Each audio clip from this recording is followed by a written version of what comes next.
Hello friends, myself Manjushri Gunjagaonkar from Sri Jain Vidya Prasarak Mandal, Rasikla Lem Dhariwal College of Pharmacy, Chinchwad. In previous video, we have seen effect of water on health, and now in this video, we are going to study the other environmental parameter, which includes noise, air, and many more, and their effect on our health. After watching this video, you will be able to know what are the different parameters which affect our health. Now first we'll focus on air. As we know, air is the closest component of the environment for all lives. It provides oxygen for respiration, carries sound and smell, and helps in maintaining the body temperature. The composition of air may vary from place to place, but approximately following is the important constituent of the air, which consist of nitrogen 78%, oxygen near about 21%, and carbon dioxide 0.03 to 0.05%. Now here we are going to discuss first what are the different sources of air pollution. First one is the respiration of human beings and animal may pollute the air. Second one is combustion of the coal, gas, oil, etc. Third one is decomposition of the organic matters. Traffic and industries also polluted air. Industrial and domestic combustion.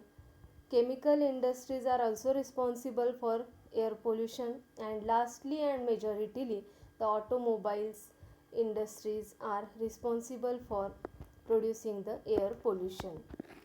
Now, if this is the situation, then what is the effect of air pollution on our health?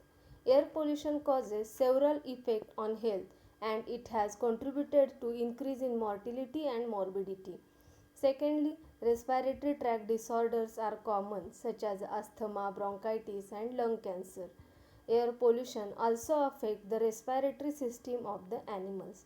Now, there are definitely different ways by which we can control the air pollution, and the methods to control the air pollution includes containment, that means stopping release of pollutants by using enclosure, air cleaning, etc.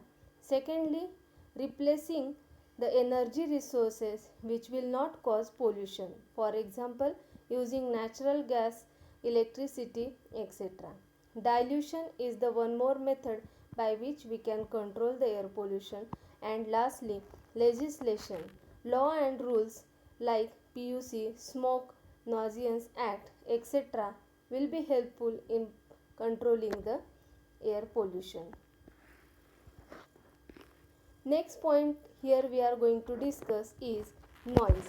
Noise is nothing but unacceptable sound or the sound that is not pleasant to hear.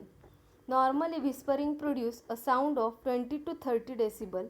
Conversation produces 60 to 70 decibel, and normal healthy person can tolerate near about 80 to 90 decibel comfortably without damage to the ear.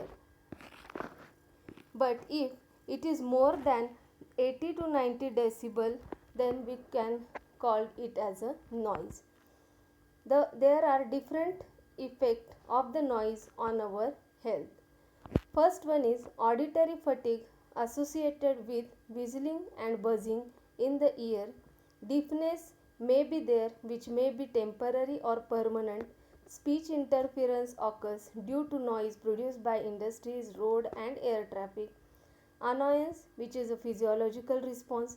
Decrease in efficiency due to interference with mental concentration. And lastly, the physiological changes like rise in blood pressure, heart rate, respiratory rate, giddiness, nausea, fatigue, insomnia, and many more. Now, next comes what are the different methods to control the noise pollution. So, firstly, control of noise can be done at source.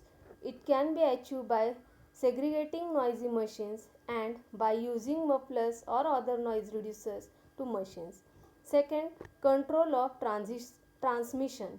This can be achieved by building enclosure and covering walls with sound absorbing material. Third one is protection of exposed person. It is recommended for all workers who are consistently exposed to noise louder than 85 decibel in the frequency band above 150 Hz. Periodical audiogram checkup, use of earplug, earmuffs is also essential. And lastly, education plays a more important role in control of the noise. Education of the people through available media is required to highlight the importance of noise as a community hazard. Now, next here, the most and the major part of the environment is sewage. First, we will see what is meant by sewage. Sewage is a wastewater and it contains wastewater from public places, excreta, industrial waste. It is a dirty water with a bad smell. It is usually water containing 0.1% of solids. It contains organic and inorganic substances, microbes, dust, fibers, etc. What are the different aims for the sewage treatment? Here we are going to discuss. The purpose behind this is to decrease the content of pathogenic microorganism and make it harmless, decrease organic material and convert it to simple organic substances which do not decompose further. One of the method which is used for the disposal of the or treatment of the sewage is septic tank. The diagrammatic representation of septic tank is as shown here. It is having manhole, inlet, airspace, outlet, liquid, and at the bottom slug is there. Now in next slide we are going to discuss what is the design of the septic tank. It is a tank in which the household waste and excreta can be disposed of. It is suitable method for a small group of houses and institutions. Septic tank is usually rectangular in shape with a length 1.5 to 2 times the breadth and the depth is 1.5 to 2 meters. A septic tank should have a minimum capacity of 200 2 lakhs liters. There is an inlet and outlet pipe above the water level. A cover of cement concrete is provided at the top with manhole in the center and the manhole is covered with the another lid. Now what is the mechanism of this septic tank? The mechanism in working septic tank is anaerobic digestion of the contents.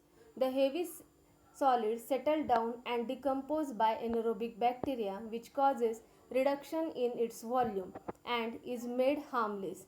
The solid at the bottom is called as a slug. The fats rises to the surface and is passes out. Supernatant liquid contains microorganism and it's allowed to be collected in trenches. It spreads in soil and organic matter get oxidized. This is anaerobic decomposition. In this way the septic tank is working. Now the next part which we are going to discuss over here is solid waste disposal. Solid waste are unwanted discarded material from domestic, commercial, industrial and agricultural operation. It is also called as refuse or litter.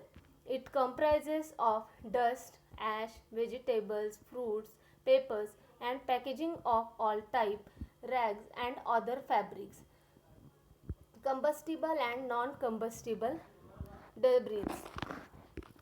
Solid waste is disposed of by using following method.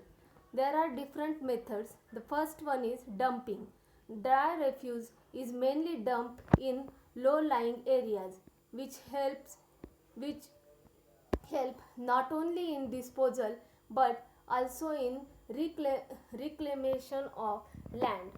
By the action of bacteria, the volume of the refuse decreases considerably in and is converted gradually into humus. It is not an ideal method.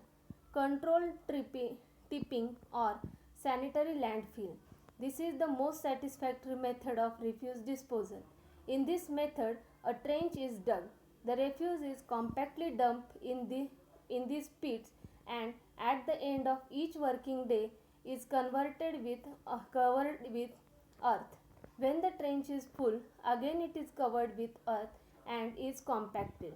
In this method, the chemical and bacteriological processes decompose and refuse into simple substance with generation of the heat.